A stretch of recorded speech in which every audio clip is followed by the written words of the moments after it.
Bom dia, meus irmãos, graça, misericórdia e paz da parte de Deus, nosso Pai, de Jesus Cristo, nosso Senhor. Estamos iniciando mais uma live, hoje é domingo, dia 19 de abril. Esse horário seria o horário da nossa escola bíblica dominical, e como nós estamos com as atividades da igreja suspensas por enquanto devido a essa questão do vírus, Covid-19, coronavírus, nós temos feito no horário da escola dominical um breve comentário sobre a lição, e hoje nós vamos voltar os nossos olhos mais uma vez para a lição de número 9 da revista Compromisso, e eu quero fazer alguns destaques no capítulo 18 e também alguma coisa no capítulo 19, ok? Mas antes de nós iniciarmos os nossos comentários, vamos nos elevar a Deus em oração, pedindo a sua direção, a sua bênção sobre as nossas vidas, sobre os nossos lares. Que Deus esteja conosco, nos abençoando em todo o tempo. Vamos orar? Bendito Deus e Pai, rendemos-te graças por esta manhã de domingo, quando podemos, Senhor nosso Deus, iniciando o dia do Senhor, na Tua presença, realizarmos, ó Deus, este breve comentário da Tua palavra no horário da EBD, para assim, Senhor Deus, realizarmos o Teu trabalho e não permitirmos jamais, ó Deus, que a obra do Senhor passe, ó Deus, em branco. Nós não estamos podendo nos reunir no templo, Senhor, mas continuamos a Te servir, continuamos reunidos em nossos lares, ó Deus, e quando fazemos essas lives, vários irmãos se unem conosco, assistindo, participando destes momentos. Pedimos, Senhor, em nome de Jesus, que nos abençoes nesta hora, que ilumines os nossos corações, que nos dê, ó Deus, entendimento, para que possamos compreender a Tua bendita palavra. Pedimos ao Senhor que esteja abençoando cada família da Tua igreja, cada lar, ó Deus, bem assim também de irmãos e amigos que também nos têm acompanhado, que o Senhor esteja presente, abençoando cada família. De modo muito especial, Deus, pedimos que o Senhor esteja abençoando os familiares da irmã Olívia, trazendo, Senhor Deus, conforto e consolo do Senhor. Queremos também, Senhor Deus, de maneira especial Te agradecer pela vida do Alexander, ó Deus, Xavier, que aniversaria hoje. Que o Senhor esteja abençoando a sua vida, derramando sobre ele a Tua graça, guardando, Senhor, livrando de todo mal, de todo perigo, trazendo a ele, Senhor, a cada dia o desejo e a vontade de buscar ao Senhor enquanto é possível achar-te. Fica conosco, Senhor, nós pedimos estas bênçãos em nome de Jesus. Amém. Conforme eu disse, nós estamos estudando o livro de Provérbios. E, na verdade, os estudos da revista Compromisso neste período englobam os livros poéticos, e agora nós estamos estudando Provérbios. Estamos na lição número 9, e a lição 9 trata do capítulo 16 até o capítulo 22, é muito conteúdo. De modo que eu gostaria de voltar mais uma vez à lição de número 9, cujo tema é Conselhos sobre o procedimento no viver. Eu quero hoje me deter por alguns momentos no capítulo 18, alguma reflexão também no capítulo 19, mas eu quero ler com você o texto áureo da nossa lição, que se encontra em Provérbios capítulo 19, versículo 2. Nós lemos assim, Provérbios 19, 2. Não é bom proceder sem refletir, e peca quem é precipitado. Muito bem, meus irmãos,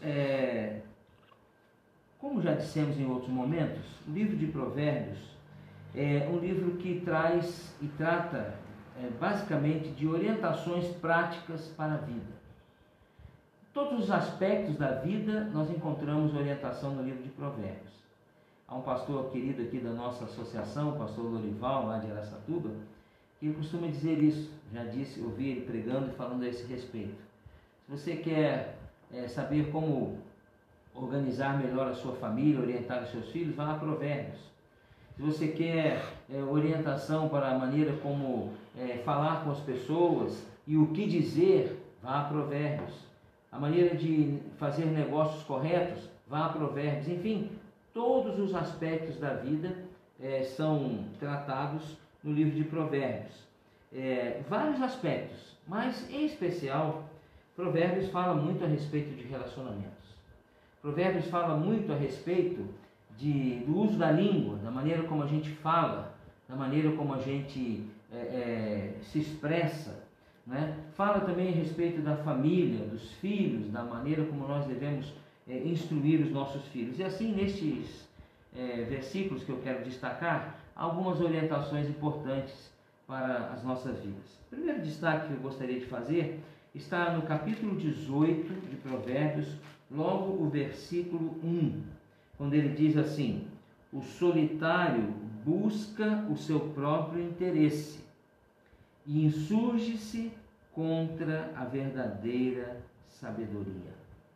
Há uma outra tradução que diz que aquele que se separa busca seus próprios interesses. Portanto, aquele que se separa, ou solitário, aquele que se fecha, é aquela pessoa que se fecha em si mesmo, é egoísta, acha que apenas o seu propósito, o seu querer é o mais importante, como ele diz aqui, busca seu próprio interesse.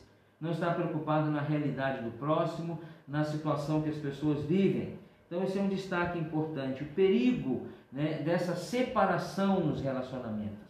E aí nós poderíamos aqui trazer uma gama de comentários a esse respeito, né? Inclusive envolvendo até a questão de separação de casais, né? Geralmente, o que acontece nas separações? Um quer a sua vontade, o outro quer a sua vontade, se fecham, não há acordo entre eles, não há diálogo e acaba se separando. E como ele diz aqui, né? Isso é uma maneira de se insurgir contra a verdadeira sabedoria, né? Então é preciso que sejamos solidários, que tenhamos empatia nos relacionamentos com as pessoas, nada de sermos fechados, egoístas, egocêntricos, mas sempre pensando no bem do próximo. Um outro destaque que é importante citar aqui, e tem relacionamento também com essa questão do isolamento, da separação, tem a ver com a humildade. No capítulo 18, verso 12, nós lemos assim: antes da ruína, gaba-se o coração do homem. Diante da honra, vai a humildade. Notem que a palavra de Deus fala sobre honra. Mas, diante da honra, à frente da honra, antes de ser honrado, vai a humildade. E ser humilde, meus amados irmãos, não significa ser subserviente. Ser humilde não significa ser simplesmente submisso a tudo, não é esse o sentido. Mas ser humilde é ter a consciência de quem você é. Eu costumo dizer que quando exercitamos essa qualidade em nossas vidas de sermos humildes, nós sabemos exatamente quem somos. Por isso, eu não posso apontar o dedo para quem quer que seja, para acusar ou para criticar, porque eu sei também dos meus erros, dos meus defeitos, das minhas falhas. E esse sentimento é que significa de fato ser humilde, conhecer exatamente quem você é. Assim, evitando erros, evitando falhas, consequência disso, honra. E ele diz aqui que a ruína vem antes, né? Antes da ruína, gaba-se o coração do homem.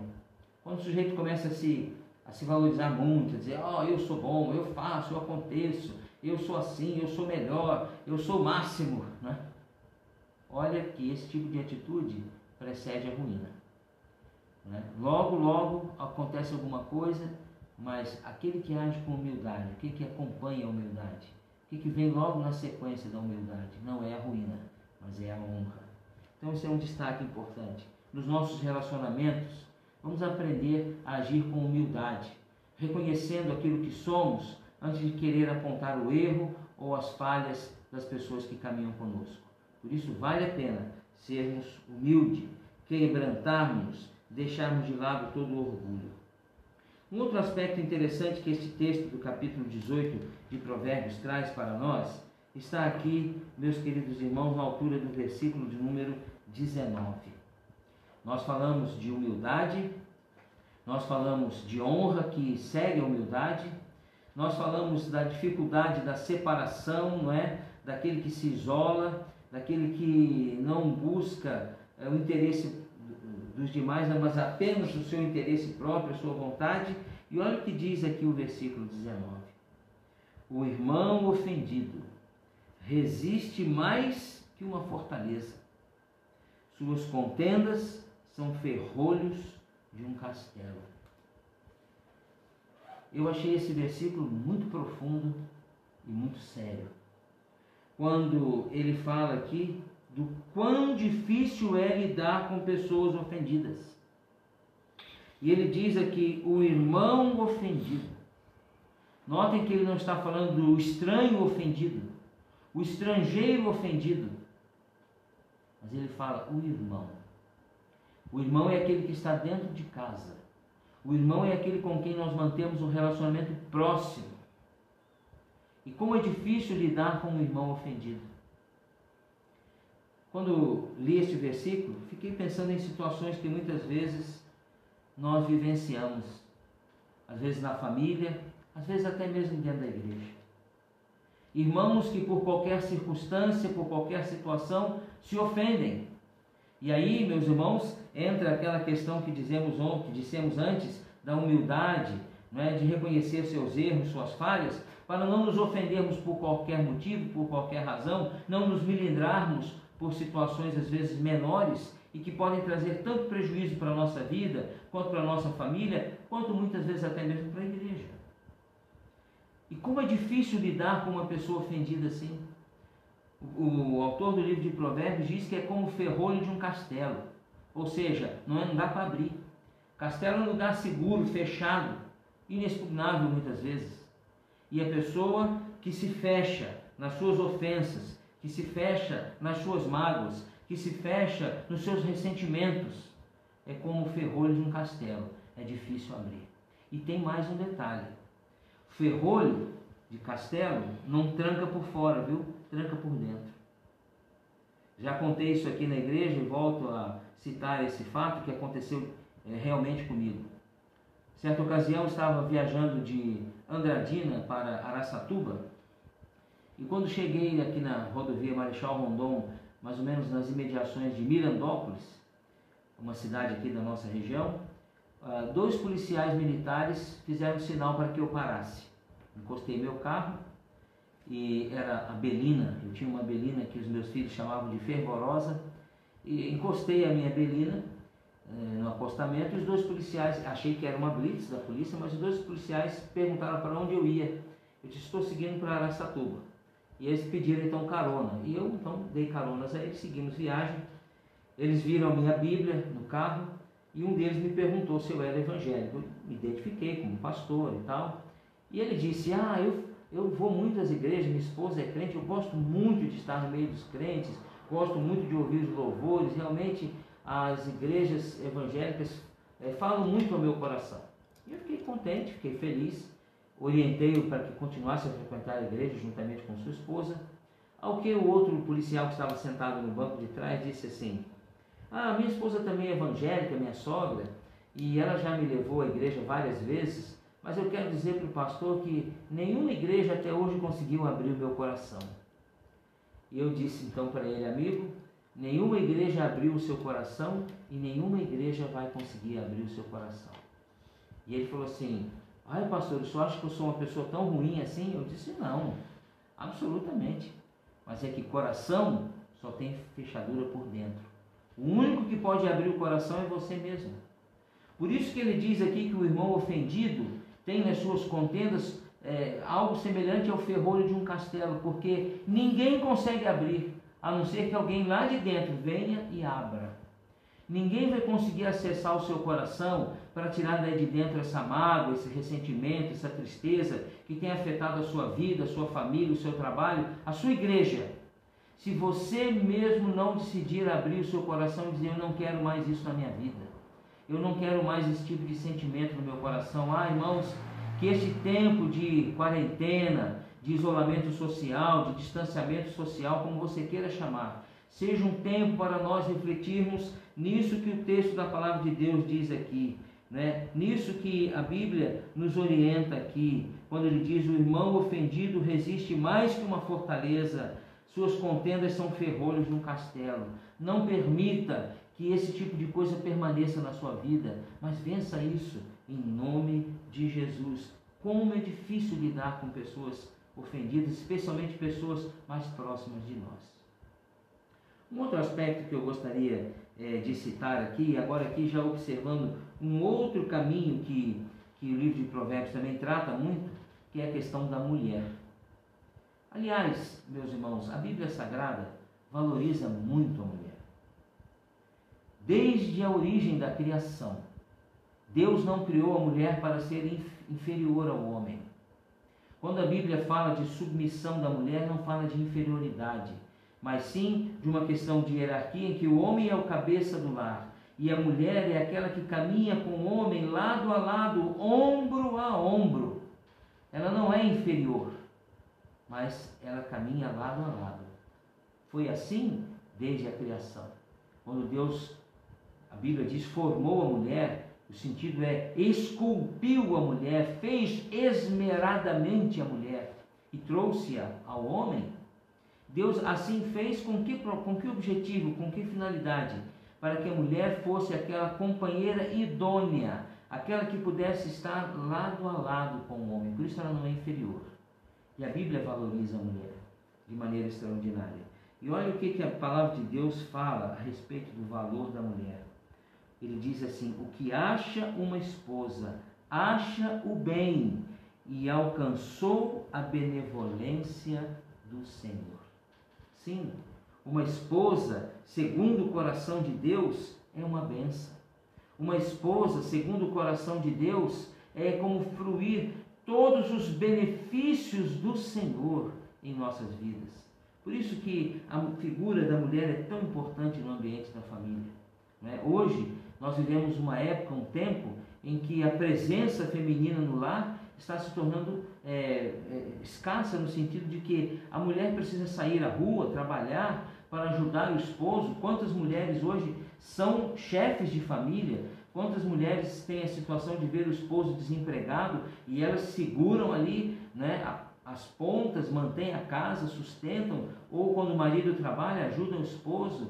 As mulheres são extraordinárias porque muitas delas trabalham fora e trabalham em casa também, arrumam as coisas, lavam roupa, passam roupa, fazem comida. As mulheres são realmente dinâmicas. E isso é bênção de Deus.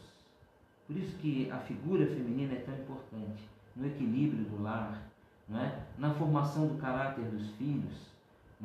Como isso é importante, embora a Bíblia mostre que a responsabilidade de educar, a responsabilidade de instruir é do homem, é do pai. Como a figura feminina é importante também e traz esse equilíbrio, à família e ao lar, à vida da pessoa. Então, a mulher é valorosa porque ela é uma dádiva de Deus para a felicidade das pessoas. É benevolência, ou seja, ela é o bem do Senhor para nós. É um bem. Quantos esposos tratam sua esposa de meu bem? Eu trato a minha esposa assim, meu bem, porque ela é realmente um bem que Deus nos dá para a nossa felicidade, para a nossa alegria. E há um outro aspecto que eu gostaria de citar aqui, e esse está no capítulo 19, versículo versículo 14. A casa e os bens vêm como herança dos pais, mas do Senhor a esposa prudente. A esposa prudente vem do Senhor. Notem que a Bíblia fala de prudência. Mais adiante o autor de Provérbios vai falar sobre a mulher virtuosa. Ele também fala a respeito da mulher rixosa, que cria contendas, que briga. Mas ele diz que a mulher, a esposa, provém do Senhor, a esposa prudente. Ela vem do Senhor. E aqui uma palavra aos jovens que estão namorando, que estão querendo ficar noivos, que estão planejando casar. Você tem buscado em Deus aquela que Deus tem preparado para a sua vida? Porque a esposa prudente vem do Senhor. É dádiva de Deus. Lembro-me, na minha juventude, quando ainda solteiro, eu estudei e fiz o meu curso básico de teologia no Seminário Teológico Betel, no Rio de Janeiro. Depois, transferi-me para o Seminário Teológico Batista do Sul do Brasil, onde fiz o curso de bacharel em teologia. Mas quando eu ainda estudava no Betel, todos os anos a nossa diretora, saudosa e querida irmã Tabita Crowley Pinto, ela fazia um encontro, uma espécie de um dia especial para os alunos do seminário. Solteiros, solteiras, para que nós nos conhecêssemos melhor. Não tinha nada para forçar a barra de namoro, não era isso, mas era um momento de confraternização. Evidentemente que em momentos como esse, sempre surgia uma amizade, um interesse, né? E às vezes até um namoro e um futuro casamento. Mas eu me lembro que antes de nós irmos para esse encontro, a irmã Tabita reunia com todos nós e ela nos dava algumas orientações. E uma das orientações que ela nos dava era essa: não se encante com os belos olhos. O que ela queria dizer com isso? Não preste atenção apenas na aparência. Hoje a preocupação de muitos jovens, homens e mulheres, é olharem as pessoas, os homens, as mulheres, né, as jovens e os jovens, só pelo aspecto físico. É claro que a beleza física chama atenção, mas esse não é o essencial para a vida. Esse não é o essencial para um relacionamento verdadeiro, mas sim o caráter, sim a vida espiritual. Procure, jovem, menina, aquele rapaz que vai elevar você a um relacionamento com Deus mais profundo, mais elevado. Você, rapaz, procure uma moça que traga edificação para a sua vida espiritual e não apenas a satisfação dos seus olhos ou a beleza física que você pode mostrar para os seus amigos como sua namorada é linda. Que ela seja linda. Que ele, para você, minha filha, seja lindo também. Mas acima de tudo, que ele seja um servo do Senhor. Alguém que eleve a sua vida, que leve você para estar mais e mais próximo do Senhor. Por isso, não se encante apenas pela aparência, mas por aquilo que Deus vai orientar. Você tem orado sobre isso? Você tem colocado diante de Deus o seu desejo de dizer: Senhor, mostra-me aquele rapaz ou aquela moça que seja segundo o teu coração. Então, o aspecto da mulher, da esposa, prudente, aquela que realmente vem do Senhor. Mas há um outro aspecto que ele diz aqui, que ele cita, que eu gostaria de destacar com relação à família, e agora tem a ver com filhos. Capítulo 19, versículo 13. O filho insensato é a desgraça do pai, e um gotejar contínuo as contenções da esposa. Versículo 18. Castiga teu filho enquanto há esperança, mas não te excedas a ponto de matá-lo. Então, olha o que ele está dizendo aqui, o valor da disciplina. Que um filho indisciplinado, um filho insensato, é uma desgraça para os seus pais. Instrua o seu filho, oriente o seu filho, ensine o seu filho no caminho que ele deve andar, diz mais à frente o capítulo 22. É preciso, meus irmãos, aprendermos o valor da disciplina. Disciplinar um filho não é espancá-lo, apenas bater. Às vezes é necessário dar uns tapinhas, não é? Talvez alguém da internet vai até ir contra aquilo que eu estou dizendo aqui, me chamando de violento. Eu não estou incitando violência contra a criança, absolutamente. Crianças precisam ser amadas. Porém, há momentos que precisam ser disciplinadas também. E às vezes, um tapinha, um castigo, é necessário para que a criança aprenda a ter limites. Nós estamos vivendo hoje uma geração de adolescentes que foram até bem pouco tempo crianças que não receberam limites, e adolescentes que não estão recebendo limites e acham que podem fazer o que bem entendem, que são o centro do mundo, que podem quebrar aquilo que eles acharem que querem quebrar, que podem depredar patrimônio público, que podem agredir professores, desrespeitar pessoas mais velhas. Tudo isso nós temos visto acontecer. Ou eu estou enganado, como diz alguém, um apresentador da televisão? Nós temos visto isso, sabe por quê? Porque falta disciplina nos lares. Porque os pais não observam os preceitos da palavra de Deus e não instruem seus filhos. E ele está dizendo aqui que o filho insensato é uma desgraça para o seu pai. Ele diz aqui que é necessário castigar o filho. Castigar no sentido de dar limite, de dar disciplina, de dar orientação. Não é para espancar, tanto é que ele não tinha cedas. Porque se a gente também pressiona demais o filho, ele perde até a alegria de viver. Mas é necessário. A criança precisa sentir-se direcionada pelos seus pais. Precisa de limites. O adolescente, muitas vezes, por mais aparentemente rebelde que seja, o adolescente acha que conhece a vida, que sabe tudo da vida. Né? Eles acham assim, eles pensam assim.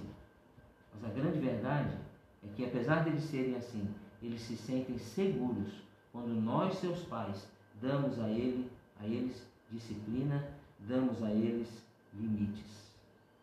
Portanto, o valor da disciplina. E eu encerro com o último destaque.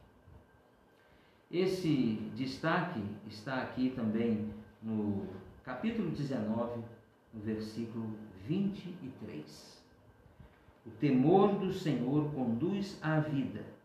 Aquele que o tem ficará satisfeito e mal nenhum o visitará. O temor do Senhor encaminha para a vida, diz outra tradução.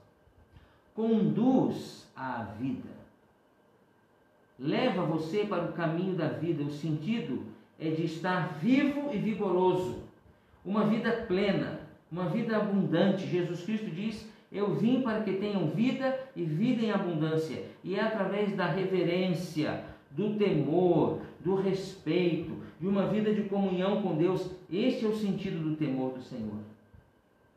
É que alcançamos o verdadeiro sentido da vida, é que alcançamos, meus amados irmãos, a satisfação, porque conduz ao caminho seguro.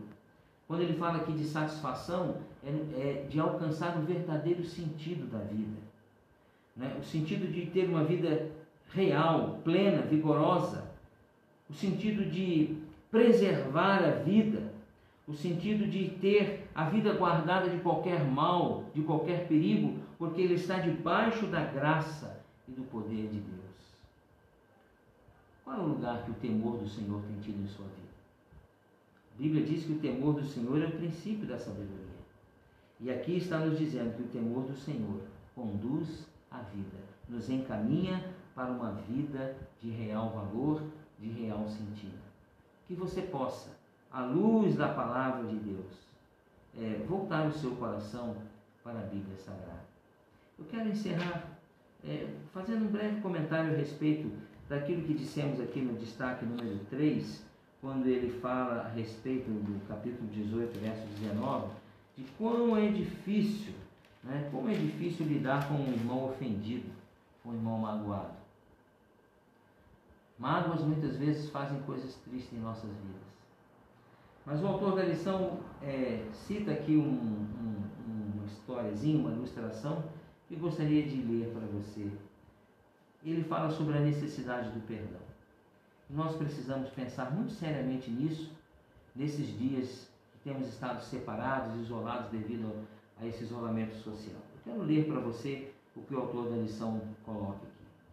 Lembrei-me de uma história árabe em que dois amigos viajavam pelo deserto e um, em determinado ponto da viagem, começou a discutir com o outro. O ofendido, sem nada dizer, escreveu na areia: hoje meu melhor amigo me ofendeu e bateu-me no rosto. Seguiram viagem, chegaram ao oásis, onde resolveram banhar-se. O que havia sido esbofeteado começou a afogar-se lá na água que tinha no oásis e foi salvo pelo seu amigo, aquele mesmo amigo que o ofendera. Ao recuperar-se, esse que tinha sido ofendido e que se afogara, pegou um estilete e escreveu numa pedra: hoje meu melhor amigo salvou minha vida. Intrigado, O amigo perguntou: por que depois que te bati, você escreveu na areia, e agora que te salvei, você escreveu na pedra? Sorrindo, o outro respondeu: quando um amigo, grande amigo, nos ofende, devemos escrever na areia, onde o vento do esquecimento e do perdão se encarregam de apagar. Porém, quando nos faz algo grandioso, devemos gravar na pedra da memória do coração, onde vento nenhum do mundo poderá apagar. Meu irmão, não guarde mágoa no seu coração, mas escreva essas tristezas, essas dificuldades na areia, que o vento leva, que apaga, mas grave na rocha do seu coração o desejo sempre de perdoar. Lembre-se das coisas boas, favoráveis, dos momentos felizes que você viveu com sua esposa, com seu esposo, com seus amigos, com seus irmãos. E perdoe sempre. Portanto, valorize as boas coisas. Valorize a palavra de Deus, a Bíblia Sagrada, porque seus preceitos, seus ensinos trazem conselhos importantes para o nosso procedimento no viver. Que Deus abençoe sua vida, que você possa assim, mais e mais, observando a Bíblia Sagrada, crescer na graça e no conhecimento de nosso Senhor e Salvador Jesus Cristo. Tenha um dia feliz e abençoado na presença de Deus. Logo mais à noite, às 20 horas, estaremos mais uma vez aqui para mais um culto transmitido ao vivo pela internet. Que Deus abençoe sua vida e que possamos juntos adorar o Senhor também, logo mais à noite, às 20 horas. Antes de encerrar, vamos orar mais uma vez. Santo e eterno Deus, rendemos-te graças pela tua palavra que é viva e eficaz, por esses ensinamentos, Senhor, que são tão necessários e tão importantes para as nossas vidas. Ajuda-nos, ó Deus, a observarmos esses preceitos, para que assim possamos ter, ó Deus, nossa vida sempre encaminhada pelo Senhor, para o bem, para aquilo que o Senhor tem de melhor para as nossas vidas. Abençoa, Senhor, a vida dos teus servos, membros desta igreja, membros de outras igrejas que nos acompanham. Derrama sobre eles a tua graça, a tua misericórdia, a tua paz.